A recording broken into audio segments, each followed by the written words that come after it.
Hello guys, in today's video I wanted to discuss the topping structure found in Bitcoin, specifically in this area right here.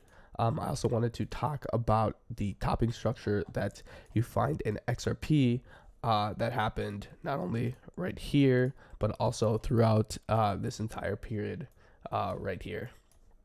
So everything from here to here before having this breakdown and retest. But anyways, let's hop back into Bitcoin. Clear up some of the charts here. So in the last video, I stated how I was kind of concerned for Bitcoin, or how I was really concerned for Bitcoin, specifically because we've had these neutral zone rejections on the video right here on the 1 hour, and then as you can see, the 4 hour was just getting absolutely slammed down, and that made me anticipate somewhat of a larger move down, which we have not received yet. If we do get this larger move down, then I would suspect that this range gets taken out, and also this range here, and we'd probably get a move to about 14,000. Though I'm waiting to see how it plays out. I was really scared, and part of my plan was supposed to sell my crypto up in this range right here, which I didn't do, and it got me really scared, especially when we got rejected off this area of interest, and we had this cascade down. So right now I'm just kind of feeling it out. It looks like we're seeing a little bit of bullish momentum on the charts, but I have no idea if this is just like a short correction, just a short correction to liquidate the late shorts before we continue the trend down. So I guess we'll have to see and wait for that to happen. But let's go on to here. I'll remove this. Let's go into the minute time frame so I can show you what show you guys what I'm seeing. Okay, actually, first of all, let's go to 30-minute. Just overview of this range here. Okay, so you got your range low, range high. I specifically marked off this area of interest because you have the POC right here and a good amount of supply here, and I was suspecting if we do have a move down, we're probably going to take out all the liquidity that's up here, which is exactly what happened right here. Now if we zoom in onto this structure right here on a minute time frame, see what's going on here. It looks like we have kind of like a 3 peaks type structure, so peak 1, peak 2, and like peak 3 before continuing downwards. One thing that's interesting to me is if we look at the video, the 1 minute video here, you can see there is a clear bearish divergence in price here. You see, you have higher highs right here where you have lower highs down here, and right here you pretty much have equal highs. So that's an exaggerated bearish divergence. So I'm thinking one of the ways you could trade that, is as soon as you see the bearish divergence play out. So I guess like once video takes out this price right here, or that line right there, and you can clearly see that there's a bearish divergence forming. One thing you could do is you could simply take a line right here at the second peak, and then that could be your area to short, where you place your bids on that line. Another thing you could do is you could also take the fib, maybe take the second peak to the first peak, and just do a 50%, a 50 fib, and then that is where you would place your bids to short. And that's just 0.5 is the only thing on the fib right here. Other thing that's interesting is like usually you get like a bounce off the neutral zone here. It looks like we got a little bit of a bounce and a little bit of a rejection before cascading down. Okay, if we go onto the other time frames, another thing that was really interesting in my opinion was the 15-minute video right here. Like, notice how it wasn't until this point right here that we actually flipped red on the 15-minute video, and you could have used this to predict the upcoming crash, because you got a dip down in here, and it just stayed red right here, along with a falling 1 minute video. So that's kind of what I was thinking for determining that crashing structure. So not only like are you in your area of interest, point of interest, So I think the strat would be like set an alert at the bottom of the point of interest, right? And then once you get there, like just be honed in on the 1 minute chart and look for your entry, you know, just to see how the price action plays out. Because if I had shorted this move right here, that would have been a really nice short, at least back into the main structure, because you never know how this is going to play out if you're just going to get like a retest of the structure before coming back out. But given the way the volume looked and how everything was like pretty much red on all time frames, I was not expecting this to have any legs. And now the question becomes, is this right here actually going to have legs? Is this move right here actually gonna have some legs? Are we gonna actually take out this right here, or is this just simply like a retracement of some sort before we continue down further? So we shall see how that plays out. It is good that we came out of this range again. The fact that we're sitting outside the range again, I think is a sign of strength, but we'll have to see how far we go, you know, because we might just get rejected up here again before rolling over. So we'll have to see how that plays out. Okay, as we're determining how low it goes, you know, I like to use the anchored, what is this called? I forget what this is called. Is it gonna let me see? Fixed range of volume profile. Yeah. So for taking profits, you probably would have wanted to look at the fixed range volume profile and like use that as your area. Obviously, it would have blown past there, but that could have been your first area taking profits. And then it looks like, see, we even take out this low. We take out these lows right here, which if you're trading that live, it's going to be difficult to figure that out. Okay. But another thing that I noticed in here that could have helped to determine this bottom, especially just one thing I noticed in general when trading on the smaller time frames is you really want to wait for bullish divergence. Okay, so what I mean here is the price is making lower lows on here, but on the VDO, as you can see, it's making higher lows. So I would say wait for that bullish divergence.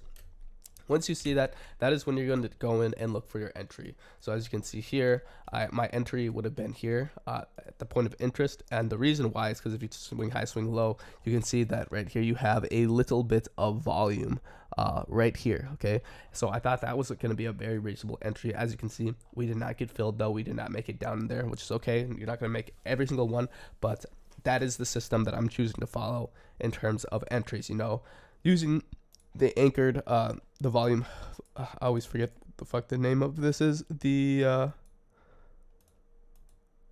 come on, what is this thing called? Fixed range volume profile. Yeah, using the fixed range volume profile to determine entries and exits, you know, and letting the price come to me instead of like chasing it like I used to do, you know, and get let FOMOing in. Okay, but anyways, okay, so we're having some strength there, some really good volume on the 1 minute VDO. As you can see, this breakout right here was confirmed. This move right here is confirmed with this volume right here.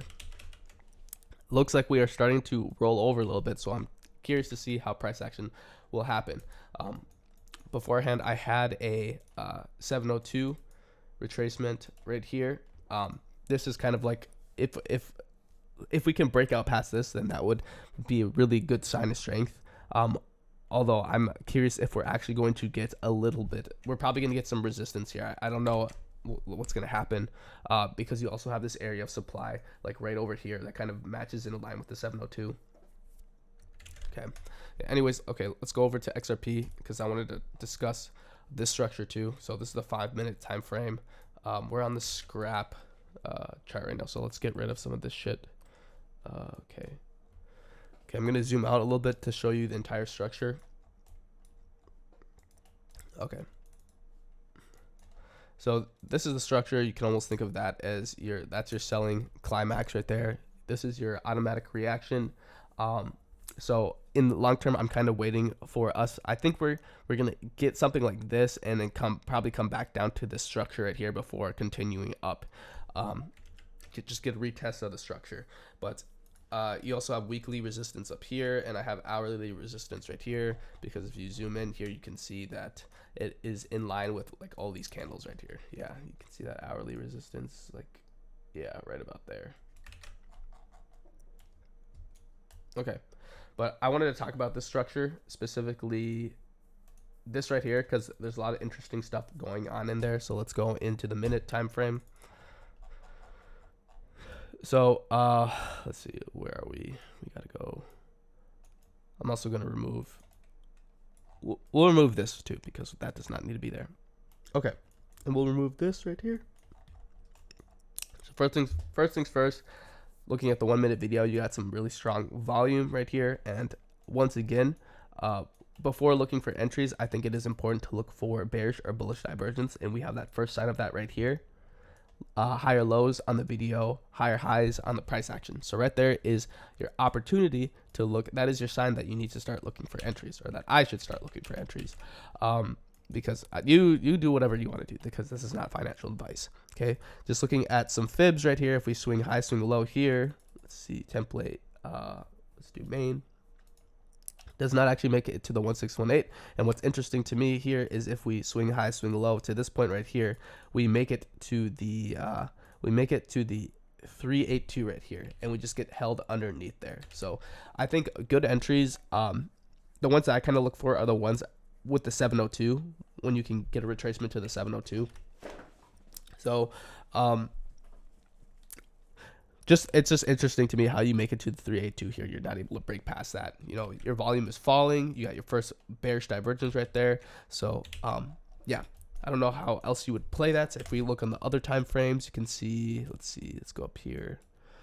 That's 15 minute. This is 1 hour, and this is 4 hour. So yeah, huge spike in volume right here on the 15 minute. And if you draw looks like you have like a lot of resistance right there. Once you break through that level, that could also be a sign that structure is changing and to look for a position of some sort. Let's see, I don't know, it's very difficult to, I feel like it's difficult to trade these, especially when you're having some really serious bullish price action. Okay, so now zooming out again. What's interesting too to me here, let's get back open the video. All right, so just a continual down motion on the volume right here with very little relief. We do get a little bit of a relief right here in volume, which corresponds with that right there. And one thing that's like really interesting to me too is if you swing high, swing low, you get a perfect 702 retracement. So that would have been like a really killer entry to short right there. Okay, and just even using the anchored volume profile, swing low, swing high to that high, you can see we have areas of supply right here. So I don't know how much this would have helped you in determining how low this is going to go, right? If you we did take out this order block right here. Okay, see, price came down here and you swept the lows of there, reaching about to right here with this area of supply before popping back up. So let's see, how could you have traded this? If this is your, let's call this your selling climax right here. Okay, and then this is your automatic reaction, and this is your standard test, right? Actually, nah, let's not do that. Sorry, I'm kind of just riffing. So bear with me if you are someone that's watching this. Yeah, if you were trading this, I think it'd be very difficult to trade this. Because you'd be waiting for a pullback of some sort, and you wouldn't get it until about this bottom right here. It is interesting to me though that you end up taking out like this order block right here. So if this is your range here, it's interesting to me how you have like an expansion right here, right, and then you have a deviation essentially right here before expanding up again, and you get that 702 retracement. Yeah, volume, I think the thing you would have to look at is just the volume entirely. If it's just straight down, you know, you're not going to get really much relief. It looks like price also almost comes down here to retest the top of the structure, but you never quite got it, which is also interesting to me. But okay, continuing forward, so we get that 702 retracement right here. That would have been your perfect entry to short. Also anchored volume profile right here. It's interesting to me how you take out all this right here. See, and you have an area of supply that corresponds with the 702 right here.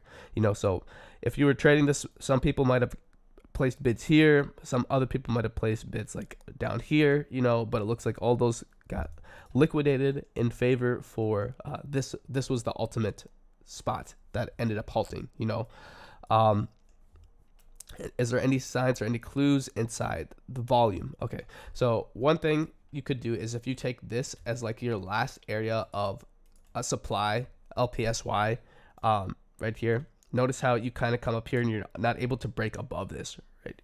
That could have been a sign that it is time to short. So even if you didn't get this area right here, what's interesting too is if you take a fib from here to this low right here, you actually get another 702 retracement right here.